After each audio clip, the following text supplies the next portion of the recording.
ठीक है, हो गया। तो भाई सुनीता हुड्डा जो बाइकर है वो अंदर मौजूद है, और जो बिल्कुल देसी बाणा होता था उस बाणे में, तो सबसे पहले राम राम जी। राम राम सबने। तो जी आज ऐसे कैसे बिल्कुल बाणे में, और जो कल्चर हमारा चाची ताइयों का होता था उस तरीके से ये रूम है, तो कैसे आज यहाँ पर आए आप? जी पहले तो मैं अपने बाणे के बारे में कहूँ कि हमारी दादी नानियों ने ये पहना है, तो मेरे को ये बचपन से बहुत ही ज्यादा अच्छा लगता था।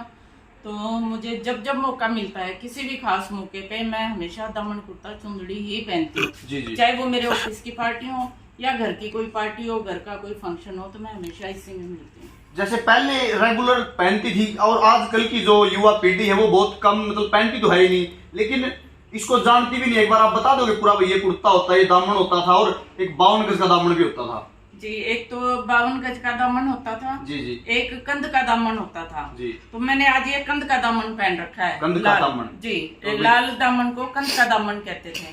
और एक इसके अलावा होता था खारा। खारा खारा होता था जिसको आजकल लड़कियां मिनी स्कर्ट या ऐसे कुछ बोलते हैं, वो गोडों तक होता था। अच्छा जी। पहले औरतें वो पहना करती, पर उसके बाद बुजुर्गों ने सोचा कि भी ये कुछ ज्यादा ही छोटा है तो थोड़ा लंबा पहनना चाहिए, तो फिर वो थोड़ा सा लंबाई करके फिर ये दामन बना था। अच्छा जी। तो खारे के बाद ये दामन बना था, और दामन के साथ कुर्ता पहना जाता है और चुंदड़ी पहनी जाती है। अब आजकल जो चुंदड़ी हैं वो तो मिलती हैं रेडीमेड, ऐसे सितारे सुतूरे लगे हुए, लेकिन हमारी जो दादी नानी वो थी, वो हाथ से कढ़ाई करके उसको निकाला करती, जिसको कि जाल कहते थे। जी जी जी। ये तो मैम आज आप यहाँ पे पहुंचे हो, पहले तो आपने देखा होगा बिल्कुल जो मतलब पुरानी बार दिखा दे भाई, पूरा पुरानी फीलिंग जो यहाँ पे आ रही है भाई, जो पुराना कल्चर होता था वो दिखाया गया। हाँ, इसको ये झोपड़ी की तरह बनाया गया है, और जो दीवारें हैं ये सारी मिट्टी से लिपी हुई हैं। जी जी। और फर्नीचर जो है ये सारा एकदम रॉ लकड़ी जो है जी जी, उससे बनाया गया है, ताकि एक नेचुरल जो है वो इसमें फील आए। तो देख सकते हो भाई सभी एसी में, और जो हमारे आजकल के जो अल्ट्रा मॉडर्न जो फर्नीचर है उसमें रह रह के लोग परेशान हो जाते हैं। कुछ लोगों को ये होता है कि हम एक बार दोबारा से अपने पुराने टाइम में जाएं, कि पहले कैसे रहते थे लोग, एकदम सादा जीवन और जो उच्च विचार वाली होती थी। बिल्कुल बिल्कुल। कई लोग हैं अभी भी कि जो इस टाइप से रहना पसंद करते हैं, मैं भी खासकर उन्हीं में से हूँ। तो उनको यहाँ पे आके बहुत सुकून मिलता है, और शहर की भागदौड़ की जिंदगी से दूर आकर यहाँ पे आराम करके सबको अच्छा लगेगा। तो बिल्कुल। तो भाई आपने देखा कि मतलब पहले जो हमारी दादियां होती थी वो खुद हाथ से लिपती थी। हाथ से लिपती थी। उसका कारण क्या होता था कि पहले पंखे नहीं होते थे। जी जी जी। ना कूलर होते थे, ना एसी होते थे। जो नेचुरल हमारी जो प्राकृतिक हवा है उसी पे ही लोग जिंदा रहते थे, तो मिट्टी से लीपते थे। वो मिट्टी जो है तापमान को कम रखती थी, बिल्कुल। इसलिए जब वो मिट्टी खराब हो जाती, बारिश में उतर जाती, तो फिर नई मिट्टी से लीपते थे। ऐसे ही चूल्हों को भी लीपते थे। जी जी। तो ऐसे ही बगड़ को, आंगन को लीपना, दीवारों को लीपना, और घास फूस की जो है वो छत बनाते थे, ताकि वो घर जो है ठंडे रहें। बिल्कुल। तो जैसे मैम पीछे जो होता था और आज के टाइम में वो कल्चर कम हो गया, और जो हमारी युवा पीढ़ी है उसको तो पता ही नहीं है कि कैसे घर होते थे, पहले कच्चे घर होते थे, लाइट होती नहीं थी, तो कैसे लोग वो टाइम करते थे स्पेंड अपना। जी।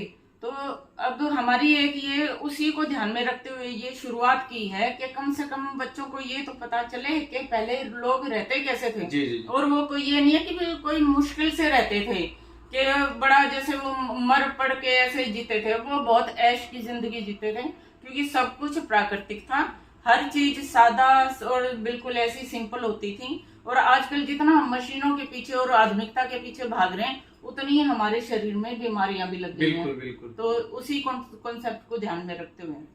तो आज आपको यहाँ पे आके कैसा लगा जी? मुझे यहाँ आके बहुत अच्छा लगा। इस परिवार से मैं 15-20 सालों से जुड़ी हुई हूँ। तो मुझे बताया गया कि भी आज यहाँ पे ऐसे ओपनिंग है, और यूट्यूबर्स और सभी हमारे खास लोग आए हुए हैं, तो आप भी आओ। तो मुझे अच्छा लगा कि आप लोग भी यहाँ आए, आप सबसे मिलके और सबको जानने का मौका मिला मेरे को।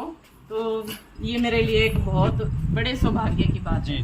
और मैं आप सबको शुभकामनाएं देती हूँ, आपके चैनल को भी धन्यवाद। जी जी। तो वही जो बाइकर सुनीता हुड्डा थी, उन्होंने अपने विचार रखे, और जो भाई पहले की जो हमारा कल्चर होता था बिल्कुल वही बाणा, वही टाइप जो होती थी। हालांकि बहुत सारी लड़कियां इस चीज को नहीं जानती कि भी दामन होता है, उन्होंने पहन के भी नहीं देखा होगा।